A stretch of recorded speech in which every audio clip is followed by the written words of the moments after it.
Hello friends, എല്ലാവർക്കും heavenly സ്പൈസസിന്റെ പുതിയൊരു എപ്പിസോഡിലേക്ക് വീണ്ടും സ്വാഗതം.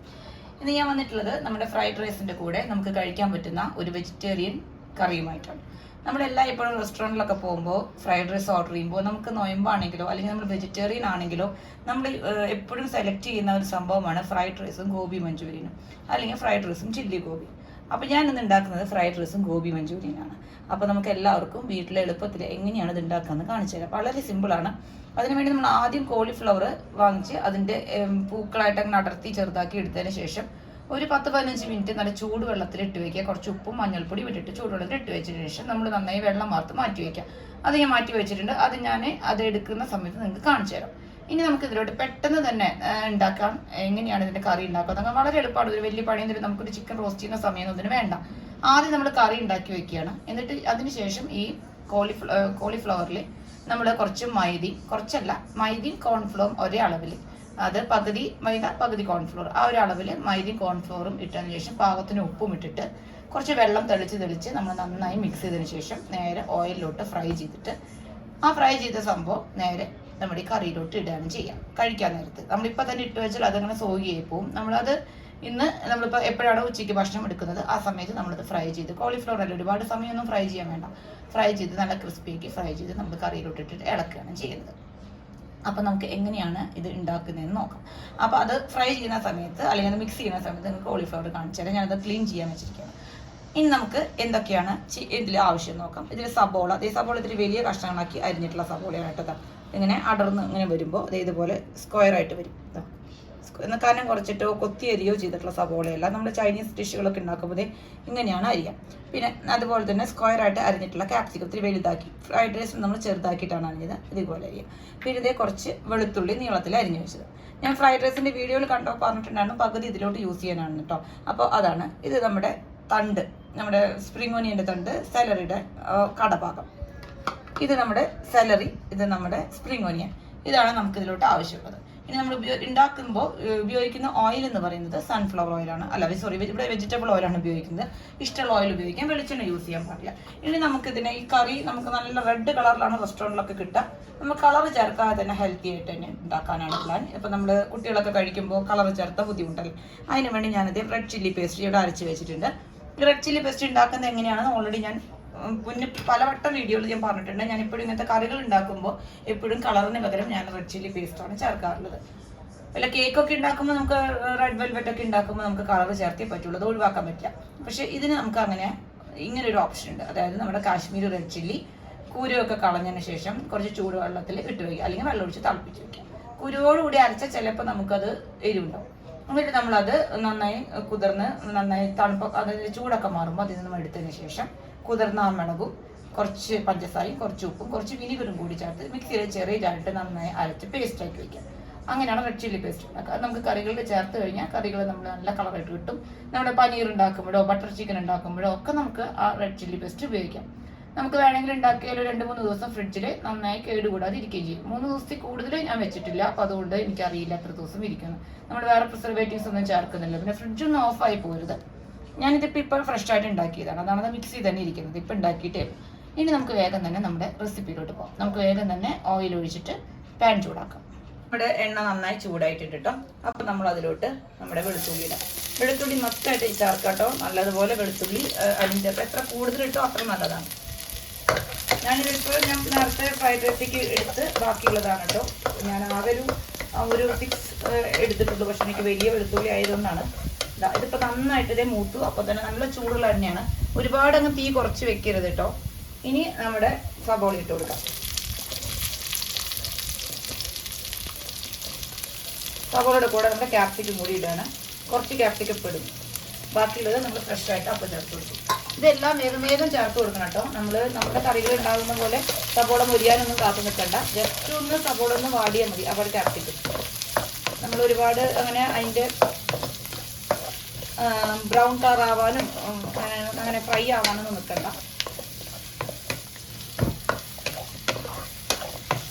നന്നായിട്ടൊന്ന് ഇളക്കുക. ഒന്ന് പച്ചമണം ലൈറ്റായിട്ടൊന്ന് മറിയും. ഇതൊന്ന് വാടി. ഇനി നമുക്ക് നമ്മുടെ അരിഞ്ഞു വെച്ച തണ്ടുകളില്ലേ, സ്പ്രിംഗ് ഓനിയൻ്റെ സെലറിയുടെ ഒക്കെ തണ്ടുകൾ അതിട്ടുണ്ട്.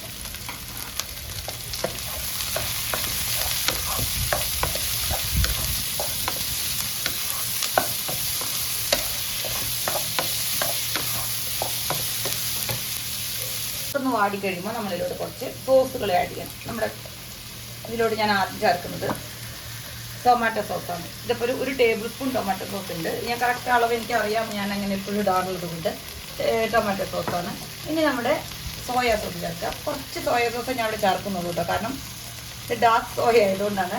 അതായത് ഇപ്പോൾ ഞാനൊരു ടീസ്പൂണേ ചേർത്തിട്ടുള്ളൂ. ശരിക്കും ഒരു ടേബിൾ സ്പൂൺ ചേർക്കാം, പക്ഷേ എൻ്റെ സോയാ സോസ് ഭയങ്കര കളറാണ്, അപ്പോൾ അതുകൊണ്ട് എൻ്റെ കറിയുടെ കളർ വ്യത്യാസം വരും. അതുകൊണ്ടാണ്. ഇനി ഇതിലോട്ട് തന്നെ കുറച്ച് ചില്ലി സോസ്, അത് ഒരു ടേബിൾ സ്പൂൺ തന്നെ ചേർത്തിട്ടുണ്ട്. കാരണം ഇതിൽ വേറെ എരിവൊന്നുമില്ല, ഈ സോസിൻ്റെ എരിവ് തന്നെ ഉള്ളത്. ഇപ്പോൾ പച്ച കളറിലുള്ള ചില്ലി സോസാണ് കേട്ടോ, അതിൽ അത്യാവശ്യം എരിവുണ്ട്. വേറെ നമ്മൾ ഇതിലോട്ട് എരിവിന് വേണ്ടിയിട്ട് കുരുമുളക് പൊടി ചേർക്കുന്നുണ്ട്, അതായത് വേറെ ഒന്നുമില്ല എരിവിന്, മുളക് പൊടിയൊന്നും ചേർക്കുന്നില്ല. ഇത് കഴിയുമ്പോൾ ഇതിൽ ഷുഗറും ചേർക്കും ഇതിലോട്ട്. അപ്പോൾ കറി പൊതുവെ ഒരു മധുരവും കൂടിയായിരിക്കും കൂടുതൽ നിൽക്കുക. സോസുകളൊക്കെ ചേർത്ത് ഒന്ന് നന്നായിട്ട് മിക്സ് ചെയ്യാം.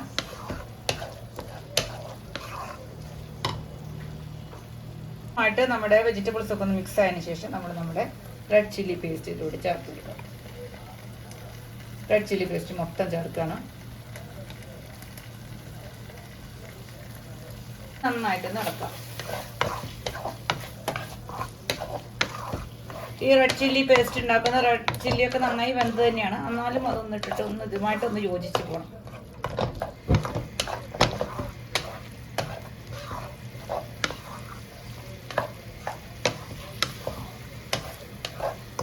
ഇനി നമ്മളിതിലോട്ട് നമ്മുടെ സ്പ്രിംഗ് ഓനിയൻ സാലറി കുറച്ച് ഇട്ട് കൊടുക്കുക. മുഴുവനായിട്ട് ഇപ്പോൾ ഇടുന്നില്ല.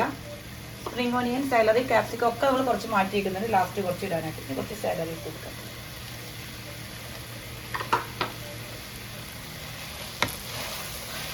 ഇതൊക്കെ ഇടുമ്പോഴാണ് നമ്മുടെ കറിക്ക് നല്ലൊരു ടേസ്റ്റ് വരുന്നത് കേട്ടോ. സ്പ്രിംഗ് ഓനിയൻ സാലറി ക്യാപ്സിക്കം വെളുത്തുള്ളി ഇതൊന്നും തന്നെ നമ്മൾ സ്കിപ്പ് ചെയ്യരുത്. ഇതെല്ലാം നമ്മൾ ചേർത്താൽ മാത്രമേ നമ്മുടെ കറി നല്ല ടേസ്റ്റായിട്ട് വരുള്ളൂ.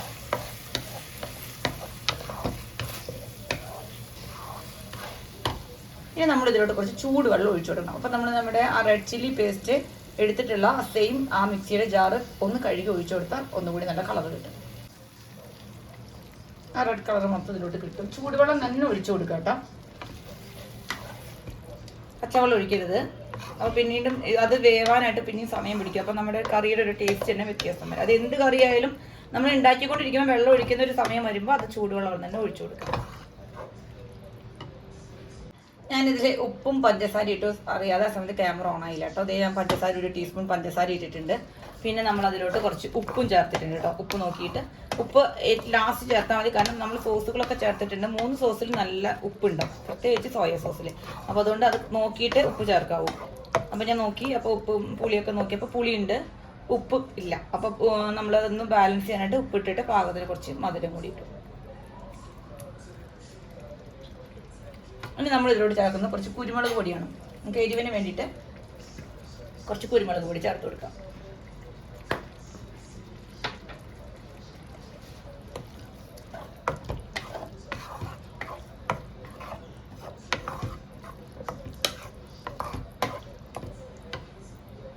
അതിനുശേഷം നമ്മളൊരു 1/2 കപ്പ് വെള്ളം ഇതിലോട്ട് ഒന്ന് ചേർത്ത് കൊടുക്കുക.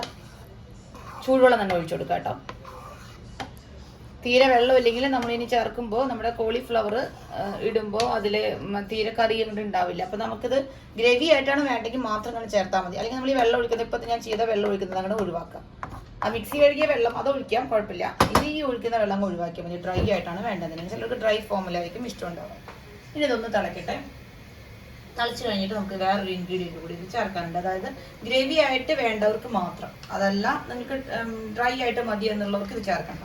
വെള്ളം ഒഴിക്കണ്ട, പിന്നെ ഇത് ചേർക്കുക വേണ്ട. വെള്ളം ഒഴിച്ചിട്ട് നിങ്ങളിതൊന്ന് തിളയ്ക്കാൻ അനുവദിക്കുക. അതായത് തിളച്ച് തുടങ്ങിയ വെള്ളം, ചൂടുവെള്ളമാണല്ലോ ഒഴിച്ചത്, അതുകൊണ്ട് വേഗം തന്നെ തിളയ്ക്കും.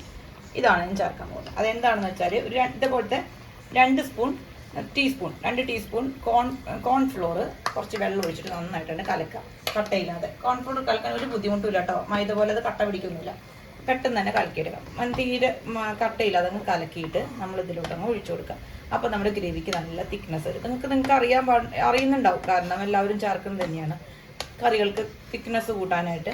അല്ലെങ്കിൽ നമ്മൾ ചിലപ്പോൾ വല്ല ഡെസേർട്സ് ഒക്കെ ഉണ്ടാക്കുമ്പോൾ ജെല്ലി ഫോം കിട്ടാനായിട്ടും നമ്മളത് ജലാറ്റിന് പകരം യൂസ് ചെയ്യാറുണ്ട്. അപ്പോൾ ഇത് കോൺഫ്ലോർ ആണ്. നന്നായിട്ട് ഇതിപ്പോൾ തിളച്ചു. ഈ തിളയ്ക്കുമ്പോൾ സംഭവം കൊണ്ട് ഓഫ് ചെയ്ത് വയ്ക്കുക. അങ്ങനെ നമ്മുടെ കറി ഉണ്ടാക്കി കഴിഞ്ഞു. ഇനി ഇതിലോട്ട് കുറച്ചും കൂടി സാലറി, സ്പ്രിംഗ് ഒനിയൻ, ക്യാപ്സിക്കം ഒക്കെ മാറ്റി വെച്ചിട്ടുണ്ട്. അതിപ്പോൾ ചേർക്കാനുള്ളതല്ല. ഇനി നമ്മൾ കഴിക്കുന്നത് ഒരു ഇപ്പോൾ 12:30 അല്ലെങ്കിൽ 1 ലഞ്ച് കഴിക്കുന്നുണ്ടെങ്കിൽ ഒരു 12:30 ആകുമ്പോൾ നമ്മൾ നമ്മുടെ കോൺഫ്ലോറും മൈദയും പകുതി എടുത്ത്, ഇപ്പോൾ അരക്കപ്പാണ് എടുക്കുന്നെങ്കിൽ അരക്കപ്പ് കോൺഫ്ലോർ, അരക്കപ്പ് മൈദ, അത് രണ്ടും കൂടി നമ്മുടെ കോളിഫ്ലവറിലോട്ട് ഇട്ട് കൊടുക്കുക. എന്നിട്ട് അതിൽ കുറേശ്ശെ വെള്ളം തെളിച്ച് ഇങ്ങനെ ഭയങ്കര സോഗിയായിട്ടില്ല, തെളിച്ച് ഞാൻ കാണിച്ചു തരാം. അതിൽ പിടിക്കുന്ന രീതിയിൽ, ഈ മിക്സ് അതിൽ പിടിക്കുന്ന രീതിയിൽ ആക്കിയിട്ട് നേരെ അപ്പം തന്നെ എടുത്ത് വെക്കുന്ന വേണ്ട, ഉപ്പും പാകത്തിന് ഇട്ടിട്ട് അപ്പം തന്നെ നമ്മൾ ഓയിലിൽ നല്ല ഡീപ്പ് ഫ്രൈ ചെയ്ത് ഇതിലോട്ട് ഇട്ട് കൊടുക്കുക. അത് നല്ല ക്രിസ്പി ആയിട്ട് കിട്ടും. അത് അപ്പം കഴിക്കാൻ മാത്രമേ ക്രിസ്പി ആവുള്ളൂ. നമ്മൾ പിറ്റേ ദിവസം എടുക്കുമ്പോൾ അത് പിന്നെയും ഇതാവും. അപ്പോൾ നിങ്ങൾക്ക് അങ്ങനെ വേണ്ടതിന് കുറച്ച് കറി ഇരുന്ന് മാറ്റി വയ്ക്കാം. പിറ്റേ ദിവസത്തേക്കുള്ളത് കോളിഫ്ലവർ മാറ്റി വയ്ക്കാം. എന്നിട്ട് അത് ആ സമയത്ത് അതിലോട്ട് ഇട്ട് കൊടുത്താൽ ഓക്കെ. അപ്പോൾ ഇനി നമുക്ക് ആ സമയത്ത് കാണാം. ഇപ്പോൾ ഇവിടെ കറി ഇത് റെഡി. ഇത് എത്ര വേണമെങ്കിൽ നമുക്ക് നേരത്തെ കറി ഉണ്ടാക്കി വെക്കാം. അത് കഴിഞ്ഞിട്ട് കോളിഫ്ലവർ ആ സമയത്ത് ഫ്രൈ ചെയ്തിട്ടാം. അപ്പോൾ ഇനി നമുക്ക് കോളിഫ്ലവർ ഫ്രൈ ചെയ്യുമ്പോൾ കാണാം. ഗ്രേവിയൊക്കെ ഉണ്ടാക്കി കഴിഞ്ഞു കേട്ടോ. ഇനി നമ്മുടെ കോളിഫ്ലവർ നമ്മൾ മാരിനേറ്റ് ചെയ്ത് ഫ്രൈ ചെയ്യാൻ പോകണം. ഇതാ കണ്ടോ, ഇതുപോലെ ചെറിയ പീസുകളാക്കി ഇട്ടുക, ഇതുപോലെ ചെറിയ പൂക്കളായിട്ട് അടർത്തിയെടുക്കാം. ഇതിലേക്ക് ചെറുതാക്കണമെങ്കിൽ അങ്ങനെ ചെറുതാക്കാം, കുഴപ്പമില്ല. ഇനി നമ്മളിവിടെ ഫ്ലോർ എടുത്ത് വെച്ചിട്ടുണ്ട്. ഇത് ഈക്വൽ പ്രിപ്പോർഷനിൽ എടുക്കുക. അതായത് ഞാൻ ഇപ്പോൾ എടുത്തിട്ടുള്ള അളവ് പറയാം, 1 കപ്പ് മൈദ, 1 കപ്പ് കോൺഫ്ലോർ. ഇത് നിങ്ങൾക്ക് 1 കപ്പ് വേണമെങ്കിൽ 1 കപ്പ് ആക്കാം, അല്ലെങ്കിൽ 1/4 കപ്പ് വേണമെങ്കിൽ 1/4 കപ്പ് ആക്കാം. അത് നിങ്ങളുടെ കയ്യിലുള്ള ഈ കോളിഫ്ലവറിൻ്റെ അളവനുസരിച്ചിരിക്കും. ഇതൊരു വലിയൊരു ഒറ്റ കോളിഫ്ലവറാണ്. അപ്പം വലിയതല്ല, ഇങ്ങനെ 2 എടുക്കണമെങ്കിൽ എടുക്കുക, നിങ്ങളുടെ ഇഷ്ടത്തിനനുസരിച്ച് എടുക്കുക. ഇതെല്ലാം അങ്ങോട്ട് ഇടാം. എന്നിട്ട് നമ്മൾ ഇതിലോട്ട് നമ്മൾ പാകത്തിനുള്ള ഉപ്പ് ചേർത്ത് കൊടുക്കുക. ഇതിൽ വേറെ മസാലകളൊന്നും നമ്മൾ ചേർക്കുന്നില്ല കേട്ടോ. പാകത്തിന് ഉപ്പ് ചേർത്ത് കൊടുക്കുന്നത് നോക്കാം, എന്നിട്ട് എങ്ങനെയാണ് ഉപ്പ് വരണേ നോക്കാം, എന്നിട്ട് അതിനനുസരിച്ച് ചെയ്യാം. ഞാനിപ്പോൾ 1 ടീസ്പൂൺ ഫുള്ള് ഉപ്പ് എടുത്തിട്ടുണ്ട്. ഇനി ഇത് നമ്മൾ നന്നായിട്ട് കൈ വെച്ചിട്ട് ഒന്ന് മിക്സ് ചെയ്യുക, എല്ലായിടത്തും ആവട്ടെ. ഇങ്ങനെ മിക്സ് ചെയ്യുമ്പോൾ ഒന്നും കൂടി ഈ കോളിഫ്ലവർ ഒന്ന് ഉടയും കേട്ടോ. കാരണം അത് ഉപ്പ് മഞ്ഞളും ഇട്ടിട്ട് നമ്മൾ ചൂടുവെള്ളത്തിലിട്ടിട്ട് ഒരു 10-15 മിനിറ്റ് ഇടുന്നതിന് ശേഷം വെള്ളം വാർത്ത് വെച്ചിട്ടുള്ളതാണ്. അപ്പോൾ നോർമലി നമ്മൾ ഇപ്പം തന്നെ വെള്ളം വാർത്ത് വെച്ചതാണെങ്കിൽ ഇതിൽ പാകത്തിനുള്ള നനവുണ്ടാവും. ഞാൻ കുറച്ച് മുന്നേ വാർത്ത് വെച്ചതായിട്ട് നല്ല അത്യാവശ്യം നിങ്ങൾ ഡ്രൈ ആയിട്ടാണ് ഇരിക്കുന്നത്. അപ്പോൾ നമ്മൾ ഇതിലോട്ട് കുറേശ്ശെ വെള്ളം ഒഴിച്ചിട്ട്, പ്രത്യേകിച്ച് അളവൊന്നുമില്ല കേട്ടോ. ഇതിനെ കുറേശ്ശെ ഇങ്ങനെ തെളിച്ചിട്ട് ഇത് നന്നായിട്ട് അങ്ങ് മിക്സ് ചെയ്യുക. എന്നിട്ട് ഞാൻ മിക്സ് ചെയ്തിട്ട് ഒരുപാട് വെള്ളമൊന്നും നമുക്ക് അളവ് പറയാനൊന്നും പറ്റില്ല കേട്ടോ. ഇതിൻ്റെ നമ്മൾ നന്നായിട്ട് തെളിച്ചിട്ട് ഇതുപോലെ കുറേശ്ശെ വെള്ളമായിട്ട് തെളിച്ചിട്ട് ചെയ്യാം. ഇപ്പം നമ്മൾ നമ്മുടെ കോളിഫ്ലവറൊക്കെ കണ്ടോ, ഇതുപോലെ പിടിച്ചാൽ മതി. ഒരുപാട് നമ്മളിങ്ങനെ കറക്റ്റായിട്ട് അങ്ങനെ മൊത്തം അങ്ങനെ മൂടിക്കെടുക്കുമെന്ന് വേണ്ട കേട്ടോ. അതിങ്ങനെ പിടിച്ചാൽ മതി. ഇപ്പോൾ എനിക്ക് ആവശ്യം വന്നൊരു 1/4 കപ്പ് വെള്ളമാണ് കേട്ടോ. അത് 1/4 കപ്പ് വെള്ളം ഒരിക്കലും നിങ്ങളുടെ അളവായിട്ട് എടുക്കരുത്. നിങ്ങൾക്ക് അപ്പം തന്നെ വെള്ളം ഊറ്റി വെച്ചിട്ടുള്ള കോളിഫ്ലവർ ആണെങ്കിൽ ഓൾറെഡി അതിൽ വെള്ളം തന്നെ ഉണ്ടാവും. അപ്പോൾ ചിലപ്പോൾ 1/4 കപ്പൊന്നും ആവശ്യം വരില്ല. പിന്നെ ഓടിപ്പോയിട്ട് അങ്ങ് 1/4 കപ്പ് വെള്ളം ഒഴിച്ച് കളയരുത്. ഇനി എത്ര ആയാലും വെള്ളം ഒരിക്കലും ഇങ്ങനെ നേരെ ഒഴിക്കരുത്. ജസ്റ്റ് ഇങ്ങനെ തെളിച്ച് കുറേശ്ശെ ആയിട്ട് ഇങ്ങനെ മിക്സ് ചെയ്തെടുക്കാം. ഇപ്പം ഞാൻ സാധാരണ ഇങ്ങനെ ഉണ്ടാക്കുന്ന സമയത്ത് ഗ്രേവിയൊക്കെ ഇതുപോലെ തന്നെയാണ് ഞാൻ ഉണ്ടാക്കുക. എന്നിട്ട് നേരെ കോളിഫ്ലവർ ഫ്രൈ ചെയ്യുമ്പോൾ അതിൽ മുട്ടയും അതുപോലെ തന്നെ എല്ലാ മസാലകളും മല്ലിയിലയും അങ്ങനെ എല്ലാം ഇട്ടിട്ടാണ് ചെയ്തിട്ട് ആദ്യമേ തന്നെ അത് ഫ്രൈ ചെയ്ത് വെക്കും. എന്നിട്ട് ആ ഓയിലിൽ കുറച്ചെടുത്തിട്ടാണ് ഞാൻ ഗ്രേവി ഉണ്ടാക്കാറ്. അപ്പം അങ്ങനെ ചെയ്യുമ്പോൾ നമ്മൾ ഈ ഗ്രേവിയൊക്കെ ഉണ്ടാക്കി നമ്മളതിലോട്ട് ഇടുമ്പോഴേക്ക് കോളിഫ്ലവറിൻ്റെ ക്രിസ്പിനെസ് പോകും. പിന്നെ നമ്മളത് ആദ്യമേ ഇതൊക്കെ മൊത്തം ഉണ്ടാക്കി വെച്ച് കഴിഞ്ഞാൽ നമ്മൾ കഴിക്കാനായിട്ട് എടുക്കുന്ന സമയത്ത് ഒന്നും കൂടി അത് സോഗിയേക്കും. എനിക്ക് ഇങ്ങനൊരു ഐഡിയ കിട്ടിയത് പണ്ടൊരിക്കൽ ഞാൻ ലക്ഷ്മി നായരുടെ ഒരു റെസിപ്പി കണ്ടപ്പോഴാണ്. എല്ലാവർക്കും അറിയാമല്ലോ, അവരുടെ റെസിപ്പീസ് ഞാൻ കണ്ടപ്പോൾ എനിക്ക് അതിൽ നിന്ന് കിട്ടിയൊരു ടിപ്പാണിത്. ഗ്രേവിയൊക്കെ ഞാൻ സാധാരണ ഞാൻ ഉണ്ടാക്കുന്ന പോലെ തന്നെ ഉണ്ടാക്കി വെച്ചു. പക്ഷേ ഈ സംഭവം ഇങ്ങനെ ചെയ്യുമ്പോൾ നമ്മൾ കഴിക്കാൻ നേരത്തെ അതിൽ ഫ്രൈ ചെയ്തിടുമ്പോഴാണ് നമുക്ക് റെസ്റ്റോറൻറ്റിൽ നമുക്ക് കിട്ടുന്ന ടേസ്റ്റിലുള്ള നല്ല ക്രിസ്പി ആയിട്ടുള്ള കോളിഫ്ലവർ കിട്ടുക. അപ്പോൾ അവരുടെ റെസിപ്പിയിൽ നിന്നാണ് കേട്ടോ എനിക്ക് ഇങ്ങനെ ഒരു ഐഡിയ കിട്ടിയത്. ബാക്കിയെല്ലാം ഞാൻ ഉണ്ടാക്കുന്ന പോലെ തന്നെയാണ് ഗ്രേവിയൊക്കെ. ഞാൻ മുന്നേ ഉണ്ടാക്കുന്ന പോലെ പിന്നെ മുട്ടയും കാര്യങ്ങളൊക്കെ ചേർത്തിട്ട് ഉണ്ടാക്കിയാലും എനിക്ക് തോന്നുന്നു ചിലപ്പോൾ ആ സമയത്ത് ഫ്രൈ ചെയ്തിടുമ്പോൾ കുറച്ചും കൂടി ക്രിസ്പി ആയിട്ടിരിക്കും. പക്ഷേ അതിനേക്കാൾ കുറച്ചുകൂടി ഈസി മെത്തേഡ് ഇതാണ്. ഒരുപാട് മസാലകളൊന്നും വേണ്ട. പിന്നെ അപ്പം നമ്മുടെ കറി ആണെങ്കിൽ ഭയങ്കരമായിട്ട് അങ്ങ് സ്പൈസി ആയിട്ട് ഭയങ്കര ഒരു ടേസ്റ്റ്, ഭയങ്കര ഒരു വേറൊരു കുത്തി ഒരു ടേസ്റ്റ് വരും. അതിലും മസാല ഇതിലും മസാല. ഇതാകുമ്പോൾ അതൊന്നുമില്ല. ഇത് നമ്മൾ ലൈറ്റായിട്ട് അങ്ങ് ഇങ്ങനെ ചെയ്തിട്ട് ഡയറക്റ്റ് ഇതിലോട്ട് ആ സമയത്ത് ഇട്ട് കഴിഞ്ഞാൽ നമ്മുടെ കോളിഫ്ലവർ കുറച്ചും കൂടി നല്ല ക്രിസ്പി ആയിട്ടിരിക്കും. അപ്പോൾ അതുകൊണ്ട് ഞാൻ ഇങ്ങനെ ഒരു ടിപ്പ് അതിൽ നിന്ന് കിട്ടിയിട്ട് ചെയ്തപ്പോൾ എനിക്ക് വളരെ ഇഷ്ടപ്പെട്ടു. അപ്പോൾ ഞാനത് എണ്ണ ചൂടാക്കാൻ വെച്ചിട്ടുണ്ട്. ഞാൻ നമ്മുടെ വെജിറ്റബിൾ ഓയിലാണ് എടുത്തിട്ടുള്ളത്. ഏത് ഓയിൽ വേണം അടിക്കാം, പക്ഷെ വെളിച്ചെണ്ണ യൂസ് ചെയ്യരുത്. എന്നിട്ട് നമുക്ക് ഇതിലോട്ട് ഫ്രൈ ചെയ്തെടുക്കാം. ഇത് ഫ്രൈ ചെയ്ത് ഉടനെ തന്നെ കഴിക്കാൻ നല്ല ടേസ്റ്റാണ് കേട്ടോ. വീട്ടിൽ കുട്ടികളൊക്കെ ഉണ്ടെങ്കിൽ അപ്പോൾ തന്നെ അവർ കുറേ കഴിച്ച് തീർക്കും. അപ്പോൾ അതിനനുസരിച്ച് കോളിഫ്ലവർ കുറച്ച് കൂടുതൽ എടുക്കുന്നതാണ് നല്ലത്. ഇനി നമ്മൾ ഈ കറി ഇപ്പോൾ ഇട്ട വശത്ത് കഴിക്കുമ്പോൾ നല്ല രസമാണ്. ഇത് നമ്മൾ ബാക്കിയുള്ളത് ഫ്രിഡ്ജിൽ വെച്ച് 8 ദിവസം കഴിക്കുമ്പോൾ അത്ര വലിയ ടേസ്റ്റ് ഒന്നുമില്ല.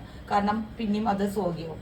നോർമലി കോളിഫ്ലവർ അല്ല, അത് അങ്ങനെയാവും. അപ്പോൾ നമുക്ക് വേണമെങ്കിൽ കറി ആവശ്യത്തിന് ഉണ്ടാക്കിയാൽ മതി. അല്ലെങ്കിൽ കറി എടുത്തിട്ട് ആവശ്യത്തിനുള്ള കറി മാത്രം ഇപ്പോൾ എടുത്ത് ബാക്കി എടുത്ത് ഫ്രിഡ്ജിൽ വെക്കാം. കോളിഫ്ലവർ ഇങ്ങനെ ചെയ്തിട്ട് ഫ്രിഡ്ജിൽ വെച്ചാൽ ചിലപ്പോൾ ടേസ്റ്റ് ഉണ്ടാവുമോ എന്ന് എനിക്കറിയില്ല. ഞാൻ ഉണ്ടാക്കി നോക്കിയിട്ടില്ല അങ്ങനെ. അപ്പോൾ എനിക്ക് തോന്നുന്നു കോളിഫ്ലവർ കുറച്ച് ആവശ്യത്തിനുള്ളത് മാത്രം ഇങ്ങനെ ആക്കിയാൽ മതി. മാറ്റി വെച്ചിട്ട് ആവശ്യമാകുമ്പോൾ നമ്മൾ കറി ചൂടാക്കുക, അതിൻ്റെ ഒപ്പം തന്നെ ഇങ്ങനെ ആക്കിയിട്ട് ആവശ്യത്തിന് ഫ്രൈ ചെയ്ത് അതിലിട്ടിടുക.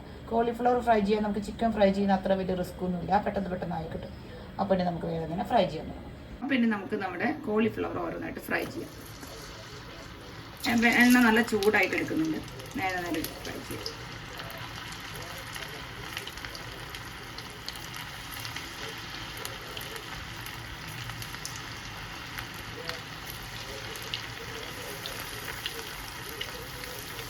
ഡീപ്പ് ഫ്രൈ തന്നെ ചെയ്യാം കേട്ടോ, ഷാലോ ഫ്രൈ അല്ല ചെയ്യേണ്ടത്. മുങ്ങിക്കിടന്ന് തന്നെ ഫ്രൈ ആക്കാം. ഇതാവുന്ന സമയം കൊണ്ട് നമ്മുടെ ഇവിടെ ഒരു പാത്രത്തിൽ, നെറ്റുള്ള പാത്രത്തിൽ ഒരു ടിഷ്യൂ പേപ്പറൊക്കെ റെഡിയാക്കി വയ്ക്കാം. നേരെ കോരി ഇതിലോട്ട് ഇടാം. ഇത് നമ്മുടെ ആയി തുടങ്ങിയിട്ടുണ്ട്. അത് നന്നായിട്ട് ഒന്ന് ഇട്ട വശം തന്നെ ഇളക്കാനൊന്നും പോരുതിട്ട് അതിൻ്റെ എല്ലാം പോവും. ഒന്ന് മുരിഞ്ഞതിന് ശേഷം നമുക്ക് നല്ല ഒന്ന് മറിച്ചിടാം. ഇതൊന്നെല്ലാം ഒന്ന് ജസ്റ്റ് ഒന്ന് മറിച്ചിട്ടിട്ടുണ്ട്. ഇതിപ്പോൾ എല്ലാതും നമുക്ക് ഇങ്ങനെ ഒന്ന് കട്ട പിടിക്കാണ്ട് വിട്ട് കിട്ടിയിട്ടുണ്ട് കേട്ടോ. അപ്പോൾ നമുക്ക് ഇത് ഈ കോളിഫ്ലവർ എപ്പോഴും നന്നായിട്ട് ഓയിൽ കുടിക്കുന്ന ഒരു വെജിറ്റബിൾ ആണ് കേട്ടോ. അപ്പോൾ അതുകൊണ്ട് ഇതൊരു മീഡിയം ടു ഹൈ ഫ്ലെയിമിൽ ഇട്ടിട്ട് വേണം എപ്പോഴും ഫ്രൈ ചെയ്തെടുക്കാൻ. ഒരിക്കലും അതിൻ്റെ ഇത് കുറച്ച് വയ്ക്കരുത്, ഫ്ലെയിം കുറച്ച് വെച്ച് ഒരിക്കലും ഫ്രൈ ചെയ്യരുത്. അങ്ങനെ ചെയ്ത് കഴിഞ്ഞാൽ നമ്മുടെ കോളിഫ്ലവർ പെട്ടെന്ന് എണ്ണ കുടിക്കും. ഞാനത് ഒരു അടുപ്പത്തായിട്ട് വെച്ചിട്ട് ഇത് എടുക്കാൻ പോകണം കേട്ടോ.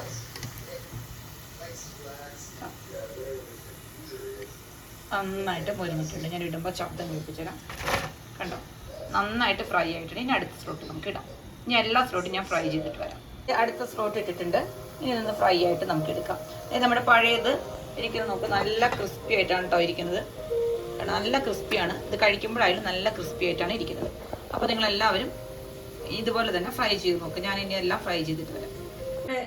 കോളിഫ്ലവറൊക്കെ നന്നായിട്ട് ഇതേ ഫ്രൈ ആയിട്ട് വന്നിട്ടുണ്ട് കേട്ടോ. നല്ല ക്രിസ്പി ആയിട്ടാണ് ഫ്രൈ, നല്ല ചൂടാണ്, നല്ല ക്രിസ്പി ആയിട്ട് ഫ്രൈ ആയിട്ട് വന്നിട്ടുണ്ട്. ഇതാ കണ്ടോ, നല്ല ക്രിസ്പിയാണ്. അതൊന്ന് കഴിക്കുമ്പോൾ കാണാം. ഉണ്ടോ, ശബ്ദം കേൾക്കുന്നുണ്ടോ? നല്ല ക്രിസ്പിയാണ്. ഇനി ഇത് കറിയിലോട്ട് ഇടണം. അതിന് മുന്നേ നമുക്കൊരു കാര്യം, നമ്മൾ ഗ്രേവി ഓൾറെഡി നേരത്തെ ഉണ്ടാക്കി വെച്ചിട്ടുണ്ട്. ആ ഗ്രേവി നമ്മളൊന്ന് ചൂടാക്കണം. അപ്പോൾ നന്നായി ചൂടായിട്ട് വരുമ്പോൾ ഈ സംഭവം അതിലോട്ടിട്ട് നന്നായിട്ട് ഇളക്കുക. ഇളക്കിയതിന് ശേഷം തീ ഓഫ് ചെയ്യാം. എന്നിട്ട് നമ്മുടെ ബാക്കിയുള്ള സ്പ്രിംഗ് ഓണിയൻ, സാലറി, ക്യാപ്സിക്കം ഒക്കെ മുകളിലിടുക. തീ പിന്നെ കത്തിക്കരുത്. കാരണം ഇത് നമ്മൾ ഗ്രേവിയിലിട്ട് തിളപ്പിച്ച് കഴിഞ്ഞാൽ പിന്നെയും ഇത് പെട്ടെന്ന് തന്നെ സോഗിയായി പോകും. കാരണം ഇത് പെട്ടെന്ന് തന്നെ വെള്ളം അബ്സോർബ് ചെയ്യുന്നൊരു വെജിറ്റബിൾ ആണ്. അപ്പോൾ അതുകൊണ്ട് ആരും ഇത് ഒരുമിച്ച് അതിലോട്ടിട്ട് തിളപ്പിക്കാൻ നിൽക്കരുത്. ആദ്യം കറി ഒന്ന് തിളപ്പിച്ചതിന് ശേഷം മാത്രം ഇതിടുക. ഇട്ടിട്ട് ഒന്ന് എല്ലാത്തിനും മിക്സ് ആയി കഴിഞ്ഞാൽ അപ്പം തന്നെ തീ ഓഫ് ചെയ്യാം. എന്നിട്ട് മുകളിൽ നമുക്ക് ഗാർണിഷ് ചെയ്യാനുള്ള സംഭവങ്ങളൊക്കെ ഇടാം. അപ്പോൾ നമുക്ക് അതിന് കറി ഒന്ന് തിളപ്പിക്കാം. കറി നന്നായി തിളച്ചു. അപ്പോൾ തീയൊക്കെ നന്നായി ഒന്ന് കുറച്ച് വയ്ക്കാം. ഇനി നമ്മുടെ കോളിഫ്ലവർ അതിലോട്ട് ഇട്ട് കൊടുക്കാം. ടിഷ്യൂ വീഴാതെ നോക്കുക. നന്നായിട്ട് എന്നിട്ട് ഇളക്കി യോജിപ്പിക്കുക കേട്ടോ. തീ നന്നായി കുറച്ചിട്ട് മതി, ഒരുപാട് അങ്ങ് തിളച്ച് പോരുത്. കാരണം അപ്പോൾ നമ്മുടെ കോളിഫ്ലവറിൻ്റെ ഇപ്പോൾ നമ്മൾ ഈ ഉണ്ടാക്കിയെടുത്ത ക്രിസ്പിനെസ് ഒക്കെ പോകും. നന്നായി യോജിപ്പിക്കുക കേട്ടോ. എല്ലായിടത്തും ഈ ഗ്രേവി ആകുന്ന പോലെ നന്നായിട്ട് അങ്ങ് യോജിപ്പിക്കുക. അപ്പോൾ നമ്മളത് നന്നായിട്ട് ഇത് മിക്സ് ചെയ്തിട്ട് കണ്ടോ ഈ പരിവായി. ഇനി നിങ്ങൾക്ക് ഗ്രേവി കൂടുതൽ വേണമെന്നെങ്കിൽ കുറച്ച് കൂടുതൽ വെള്ളം ഒഴിച്ചിട്ടൊന്ന് ഗ്രേവി ആക്കാം. ഞാൻ ഇത്ര ഗ്രേവിയിലാണ് ഉണ്ടാക്കാറ് കേട്ടോ. ഞാനിത് തീ ഓഫ് ചെയ്തു. ഇനി നമുക്കിതൊരു സെർവിങ് ഡിഷിലോട്ട് മാറ്റാം. അതിന് മുൻപ് നമ്മൾ ബാക്കി എടുത്ത് വെച്ചിട്ടുള്ള നമ്മുടെ ക്യാപ്സിക്കം ഇട്ട് കൊടുക്കുക. സെലറി, സ്പ്രിംഗ് ഓനിയൻ നമ്മൾ മാറ്റി വെച്ചിട്ടില്ലേ, അതൊന്ന് ഇട്ട് കൊടുക്കുക. കുറച്ച് നമ്മളൊന്ന് മാറ്റി വയ്ക്കാം കേട്ടോ. നമ്മൾ സെർവിങ് ഡിഷിലോട്ട് മാറ്റുമ്പോൾ നമുക്കൊന്ന് ഗാർണിഷ് ചെയ്യാൻ വേണ്ടിയിട്ടാണ്. ഇതൊക്കെ തീ ഓഫ് ചെയ്തിട്ട് നമ്മൾ ചെയ്താൽ മതി. കുറച്ചവിടെ മാറ്റി വയ്ക്കാം. നമുക്ക് അവസാനം ഒന്ന് ഗാർണിഷ് ചെയ്യാം. എന്നിട്ട് അതൊന്ന് ഇളക്കി കൊടുക്കാം. ഇതൊന്നും അധികം വേവൊന്നും വേണ്ട കേട്ടോ. അത് ഈ ചൂടിലിരുന്നിട്ട് തന്നെ ഒന്നങ്ങ് വാടി കിട്ടിയാൽ മതി. അല്ലാണ്ട് ഭയങ്കരമായിട്ട് വെന്ത് ആവൊന്നും വേണ്ട. ഇനി നമ്മൾ ഇത് ഒരിക്കലും ചൂടാക്കൊന്നും ചെയ്യണ്ട. ഒരുപാട് സമയം വെച്ചിരുന്നാലും ഈ സംഭവത്തിൻ്റെ ക്രിസ്പിനെസ് പോകും. അപ്പം ഗസ്റ്റൊക്കെ വീട്ടിലുണ്ടെങ്കിൽ കഴിക്കാൻ നേരത്തെ ഫ്രൈ ചെയ്ത് ഇടാം. അപ്പോഴാണ് നല്ല ക്രിസ്പി ആയിട്ട് ഇരിക്കുക. ഇനി ഞാനിതൊരു സെർവിങ് ഡിഷിലോട്ട് മാറ്റിയിട്ട് വരാം. ഇപ്പം നമ്മുടെ ചില്ലി ഗോബി മഞ്ചൂരിയൻ റെഡി ആയിട്ടുണ്ട്. ഞാനത് സെർവിങ് പ്ലേറ്റിലോട്ട് മാറ്റി കുറച്ച് സ്പ്രിംഗ് ഓനിയനും പിന്നെ കുറച്ച് സാലറി ഇട്ടിട്ട് ഒന്ന് ഗാർണിഷ് ചെയ്തിട്ടുണ്ട്. ഇത് കണ്ടാൽ ആരും ചിക്കൻ അല്ല എന്ന് പറയില്ല. വെജിറ്റേറിയൻസിനും അല്ലെങ്കിൽ നമ്മൾ വെജിറ്റബിൾസ് മാത്രം കഴിക്കുന്ന സമയത്ത് നമുക്ക് വറ്റിയിടുന്ന നല്ലൊരു ഓപ്ഷനാണ് ഇത്. അപ്പോൾ നമ്മളിന്ന് ശ്രദ്ധിച്ചാൽ മതി, നമ്മളിത് ആ സമയത്ത് മാത്രം ഫ്രൈ ചെയ്തിട്ടിടുക. പിന്നെ അതിട്ടതിന് ശേഷം കറി തിളപ്പിക്കാൻ നിൽക്കരുത്. പെട്ടെന്ന് തന്നെ എടുക്കുക, പെട്ടെന്ന് തന്നെ കഴിക്കാം. അപ്പോൾ ഇനി നമുക്ക് അടുത്തൊരു എപ്പിസോഡിലെ വേറൊരു റെസിപ്പിയുമായിട്ട് പിന്നെയും കാണാം. നിങ്ങളെല്ലാവരും ഇത് ഉണ്ടാക്കി നോക്കി അഭിപ്രായം പറയുക. ഇഷ്ടപ്പെട്ട ലൈക്ക് ചെയ്യുക, ഷെയർ ചെയ്യുക, സബ്സ്ക്രൈബ് ചെയ്യുക, കമൻറ്റ് ചെയ്യുക. Thank you so much.